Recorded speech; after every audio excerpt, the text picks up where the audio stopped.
एक समयमा हरेक क्रिएटरको फोनमा देखिने यो एप अहिले किन देखिँदैन त? अझ नयाँ क्रिएटरलाई त यो एपको नेम समेत थाहा छैन होला। आखिर यस्तो के भयो जसले एडिटिङको बादशाह काइनमास्टर सबै क्रिएटरको फोनबाट गायब भयो? आजको यस भिडियोमा काइनमास्टर पपुलर किन भयो र किन डाउनफल भयो जान्नेछौँ। सबैभन्दा पहिला कुरा गरौँ काइनमास्टर किन पपुलर भयो त? 2013 मा जब काइनमास्टर लन्च भयो त्यो बेला मोबाइलमा एडिटिङ गर्न धेरै गाह्रो थियो। त्यो समयमा एडिटिङको मतलब थियो ठुलो पिसी हेभी सफ्टवेयर। तर यस समस्याको हल गर्न काइनमास्टर मार्केटमा लन्च भयो layer, voice over, green screen, transaction, animation जस्तो फिचरसँग। लन्च हुने बित्तिकै यसले पुरै एडिटिङ वर्ल्डमा धमाका मचायो र यहीँबाट सुरु भयो मोबाइल एडिटिङको नयाँ इभोल्युसन। काइनमास्टरबाट एडिटिङ गर्न इजी भएका कारण हर क्रिएटरको फेभरेट बन्न पुग्यो। 2018 सम्म काइनमास्टरको 100 मिलियन भन्दा बढी डाउनलोड भइसकेका थिए।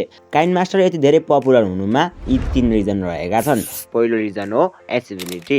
यसमा बिना कम्प्युटर नै प्रोफेसनल खालको भिडियो एडिटिङ गर्न सकिन्थ्यो। क्रिएटरहरूले आफ्नो स्मार्टफोनबाट नै प्रोफेसनल खालको भिडियो एडिटिङ गर्न सक्ने हुनाले यो निकै नै पपुलरमा आउन पुग्यो। दोस्रो रिजन हो सिम्प्लिसिटी। काइनमास्टरको इन्टरफेस बुझ्न र चलाउन सजिलो थियो, त्यसैले नयाँ युजरले पनि छिटै भिडियो एडिट गर्न सक्थे।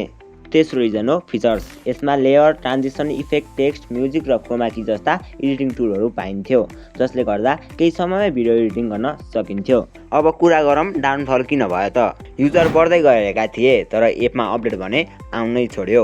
उही पुरानो इन्टरफेस, उही पुरानो ग्राफिक्स, नयाँ एपमा कुनै एआई फिचर नै ल्याएको थियो। काइनमास्टरको डाउनफलको मुख्य रिजन भनेको 2020 मा क्यापकटको एन्ट्री। क्यापकट फ्री हुनका साथसाथै एआई फिचरहरू पनि टन्नै थिए। काइनमास्टरमा 20 सेकेन्डमा बनाउने भिडियो क्यापकटमा 10 सेकेन्डमै बनाउन सकिन्थ्यो। यिनै रिजनहरूले गर्दा काइनमास्टर डाउनफल हुन पुग्यो। तपाईहरुलाई भिडियो कस्तो लाग्यो कमेन्टमा भन्न नबिर्सिनु होला र भिडियोलाई लाइक गर्न नबिर्सिनु होला।